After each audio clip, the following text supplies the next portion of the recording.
জিবরাইল আমিন যাও, জমিনে বিচরণকারী অবতরণকারী অহংকারী যে ফেরেশতা আছে, ওই অহংকারী ফেরেশতাকে তাকে শিকলবদ্ধ করে তার গলার মধ্যে বেরি দিয়ে তাকে সমুদ্রে নিক্ষেপ করে তাকে আসো।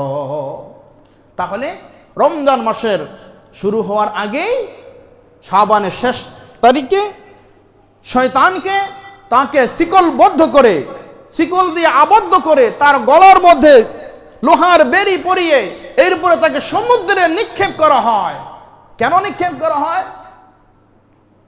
এই মাস এমন একটা মাস, যেই মাসের মধ্যে আমার বান্দা ইবাদত করবে, নামাজ পড়বে, রোজা রাখবে, তাসবিহ তাহলিল জিকির আজকার সব কিছু করবে। আমার বান্দাদেরকে যেন এই শয়তান যেন কি করে তাদেরকে ওয়াসওয়াসা দিতে না পারে। ওয়াসুলসিলাতু শায়াতিন, তাদেরকে শিকল দ্বারা আবদ্ধ করে তাদেরকে বন্দী করে রেখে আসো।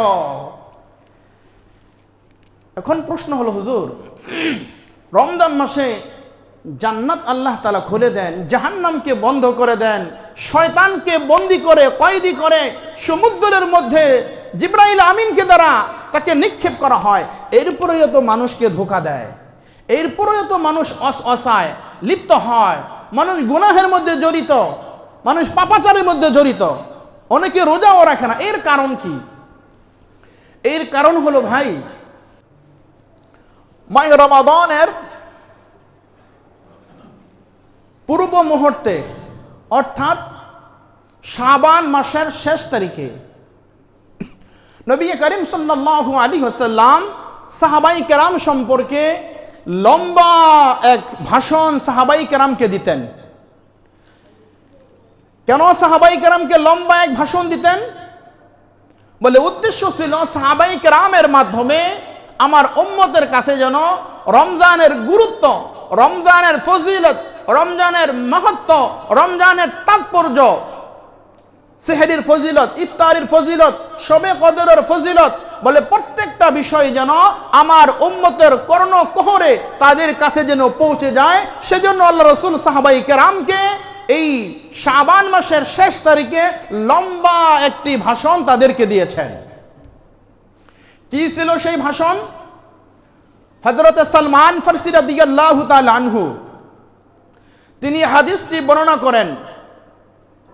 عن سلمان الفارسي رضي الله تعالى عنه قال خطبنا رسول الله صلى الله عليه وسلم يا أيها الناس قد أضلكم شهر عظيم। লম্বা এক হাদিস, 1 থেকে 1.5 পৃষ্ঠার এক লম্বা এক হাদিস।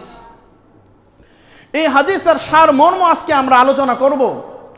নবী করিম সাল্লাল্লাহু আলাইহি ওয়াসাল্লাম বলতেছেন, ইয়া আইয়ুহান নাস, হে লোক সকল, কদ আযাল্লাকুম শাহরুন আযীমুন, তোমাদের মাঝে এমন একটি মাস, এমন একটি মাসের ছায়া তোমাদের উপর পতিত হয়েছে, এমন একটি মাস তোমাদের মাঝে আগমন করেছে। সাহাবাই কেরাম বলতেছেন, ইয়া রাসূলুল্লাহ, কেমন মাস? এটা কি রকম মাস? নবী করিম সাল্লাল্লাহু আলাইহি ওয়াসাল্লাম বলতেছেন, এটা এমন, অন্য এক হাদিসের বর্ণনা, এই হাদিস এখানেই রাখেন, অন্য এক হাদিসের বর্ণনা নবী করিম সাল্লাল্লাহু আলাইহি ওয়াসাল্লাম অন্য এক হাদিসের মধ্যে ইরশাদ করতেছেন,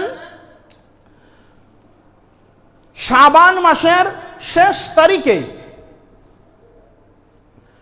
নবী করিম সাল্লাল্লাহু আলাইহি ওয়াসাল্লাম বলতেছেন, রমজান মাসের প্রথম রাত যখন শুরু হয়ে যায়, শাবান মাসের শেষ তারিখে, রমজান মাসের প্রথম রাত্রিতে আল্লাহ তাআলা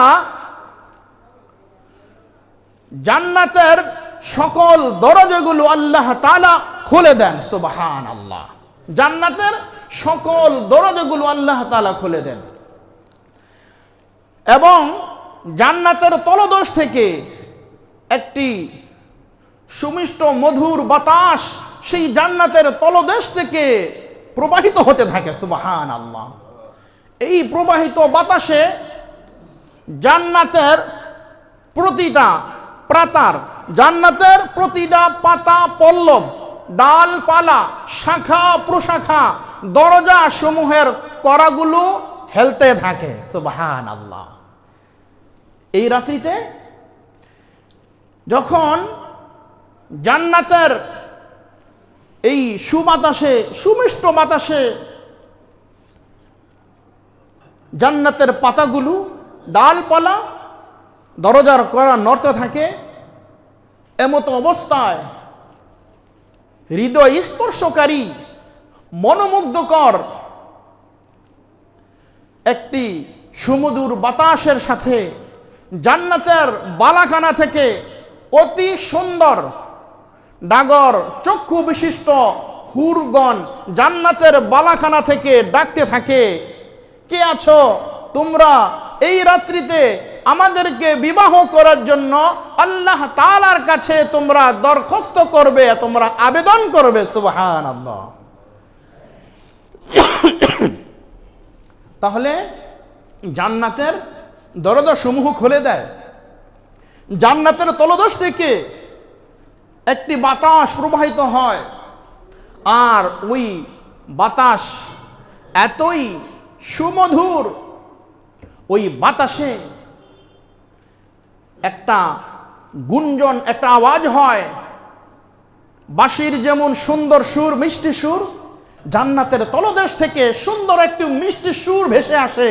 আর ওই মিষ্টি সুরের সাথে সাথে জান্নাতের যত ডাগর চক্ষু বিশিষ্ট হুর আছে, এই হুরগুলো জান্নাত থেকে আমাদেরকে আহ্বান করতে থাকে, কে আছো তোমরা? আমাদেরকে বিবাহ করবে, রবের কাছে তোমরা আবেদন করো, দরখাস্ত করো। হাদিসের মধ্যে আসছে, এরপরে ওই হুর, জান্নাতের যে ফেরেশতা তার নাম হলো রেদওয়ান ফেরেশতা। জান্নাতের ফেরেশতার নাম রেদওয়ান ফেরেশতা, জাহান্নামের ফেরেশতার নাম হলো মালিক ফেরেশতা। এই জান্নাতের রেদওয়ান ফেরেশতাকে এবার ওই হুর জিজ্ঞাসা করে, আজকে কোন রাত্রি? তখন ওই রেদওয়ান বলতেছে, আজকে মাহে রমাদানের প্রথম রাত্রি শুরু হয়ে গেছে। সুবহানাল্লাহ। নবী করিম সাল্লাল্লাহু আলাইহি ওয়াসাল্লাম বলতেছেন, ইয়া আইয়ুহান নাস ক্বাদ আযাল্লাকুম শাহরুন আযীমুন। হে মানব জাতি, হে লোক সকল,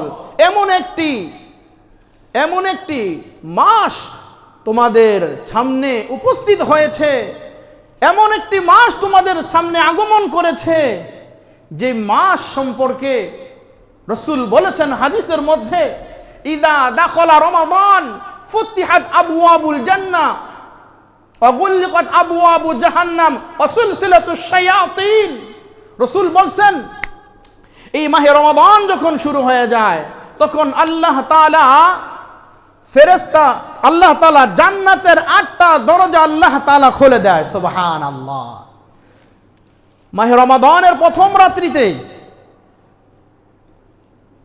শাবান মাসের চাঁদ যখন শেষ হয়ে যায়, রমজানের চাঁদ উদিত হয়ে যায়। রমজানের চাঁদ উদিত হওয়ার সাথে সাথে আল্লাহ রাব্বুল আলামিন জান্নাতের 8টা দরজাই আল্লাহ তাআলা তার বান্দাদের জন্য খুলে দেয়। জান্নাতের একটা দরজাও বন্ধ থাকে না। সুবহানাল্লাহ। জান্নাতের একটা দরজাও বন্ধ থাকে না। ওয়াগুলিকাত আবওয়াবু জাহান্নাম, এবং জাহান্নামের 7টা দরজাকে আল্লাহ তাআলা তালাবদ্ধ করে দেয়, 7টা দরজাকে আল্লাহ তাআলা বন্ধ করে দেয়, একটা দরজাও খোলা থাকে না। সুবহানাল্লাহ। দেখছেন, মাহে রমাদানে জান্নাতের দরজাগুলো খুলে দেওয়া হয়, জাহান্নামের দরজাগুলো বন্ধ করে দেওয়া হয়। সুতরাং আল্লাহর কোন প্রিয় বান্দা যখন মাহে রমাদানে মারা যাবে, জাহান্নামের দরজা তো বন্ধ, আল্লাহর তরি সোজা জান্নাতে চলে যাবে। সুবহানাল্লাহ। আল্লাহর তরি সোজা জান্নাতে চলে যাবে, তার জন্য কোনো কবরে আযাব হবে না। আল্লাহর প্রিয় মাহবুব বান্দারাই বেশিরভাগ মাহে রমাদানে চলে যায়। নবী করিম সাল্লাল্লাহু আলাইহি ওয়াসাল্লাম বলতেছেন হাদিসে পাকের মধ্যে, আল্লাহ তাআলা জিবরাইল আমিনকে ডাকলেন, এ জিবরাইল, তুমি যাও, এই পৃথিবীতে অবতরণকারী অহংকারী শয়তান, এই পৃথিবীর জমিনে বিচরণকারী অহংকারী শয়তান কেন বলেছেন? মালাইকাতুস সুজুদু লি আদম ফাসাজাদু ইল্লা ইবলিস আবা ওয়াস্তাকবারা ওয়া কানা মিনাল কাফিরিন। আল্লাহ তাআলা সাইয়েদনা আদম আলাইহিস সালাম আমাদের আদি পিতাকে সৃষ্টি করা বললেন, এ মালাইকা সবাই সিজদা করো। সবাই সিজদা করছে, শয়তান সিজদা করে নাই। শয়তান বলছে, আমি হইলাম আগুনের তৈরি, আদম হলো মাটির তৈরি, আমি আগুন হইয়া মাটিরে কিভাবে সিজদা করব? এই যে অহংকার করেছে, আল্লাহকে যা তো তোর দুনিয়াতে দিয়ে দিলাম। লম্বা চড়া আলোচনা, সেদিকে আমি যাচ্ছি না। তো বলতেছিলাম, সেজন্য আল্লাহ তাআলা বলতেন, জিবরাইল আমিন তুমি যাও, জিবরাইল আমিন যাও, জমিনে বিচরণকারী অবতরণকারী অহংকারী যে ফেরেশতা আছে, ওই অহংকারী ফেরেশতাকে তাকে শিকলবদ্ধ করে তার গলার মধ্যে বেরি দিয়ে তাকে সমুদ্রে নিক্ষেপ করে তাকে আসো। তাহলে রমজান মাসের শুরু হওয়ার আগেই শাবানের শেষ তারিখে শয়তানকে তাকে শিকলবদ্ধ করে, শিকল দিয়ে আবদ্ধ করে তার গলার মধ্যে লোহার বেরি পরিয়ে এরপরে তাকে সমুদ্রে নিক্ষেপ করা হয়। কেন নিক্ষেপ করা হয়? এই মাস এমন একটা মাস, যেই মাসের মধ্যে আমার বান্দা ইবাদত করবে, নামাজ পড়বে, রোজা রাখবে, তাসবিহ তাহলিল জিকির আজকার সব কিছু করবে। আমার বান্দাদেরকে যেন এই শয়তান যেন কি করে, তাদেরকে ওয়াসওয়াসা দিতে না পারে। ওয়াসিলসিলাতু শায়াতিন, তাদেরকে শিকল দ্বারা আবদ্ধ করে তাদেরকে বন্দী করে রেখে আসো।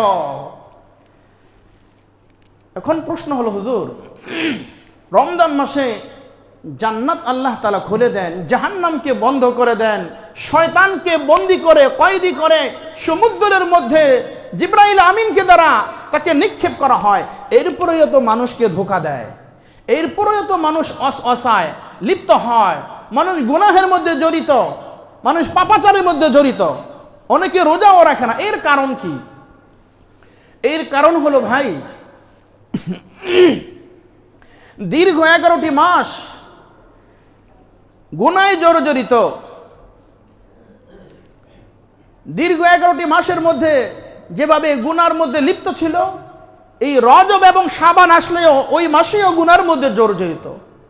রাসূল তো বলেছেন, যখন রজবের চাঁদ উদিত হয়ে যায় তখন রাসূল দোয়া শিখিয়ে দিয়েছে না, আল্লাহুম্মা বারিক লানা ফি রজব ওয়া শাবান ওয়া বাল্লিগনা রমাদান। আয় আল্লাহ, রজব এবং শাবানে আমাদেরকে বরকত দান করে দাও এবং রমজান পর্যন্ত আমাদেরকে পৌঁছায়া দাও। এ দোয়া করছে না?